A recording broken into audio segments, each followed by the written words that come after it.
Let's utilize the data insights and synergize with the corresponding team prior to articulating future action. हाँ?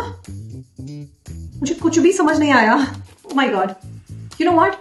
Big words are not going to make you sound smart. In fact, अगर आप बहुत ज़्यादा flashy vocabulary बोल रहे हो या बहुत difficult word बोल रहे हो, you're going to lose your audience.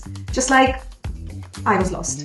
See, that is one of the mistakes that most of the speakers make. They feel that they need to use big words, complex language to show how intelligent they are or how much they know. Well, it's not required. हमेशा जरूरत नहीं है. Jargons use करना, complex language use करना can disengage your audience. And when your audience is disengaged, आपका impact नहीं पड़ेगा, आपका content land नहीं होगा, and the connection is going to be lost. Just keep it simple. Use relatable examples, use simple anecdotes, simple metaphors, analogies to explain any complexities you have in your message. अगर आपकी audience को समझ में आया, उनको याद रहेगा. They will remember your message. And that's what each one of us wants. So stop using complex language. By the way, I want to know, have you ever struggled to understand the complex language or the complex message of a speaker? I'd love to know that experience. Write in the chat box.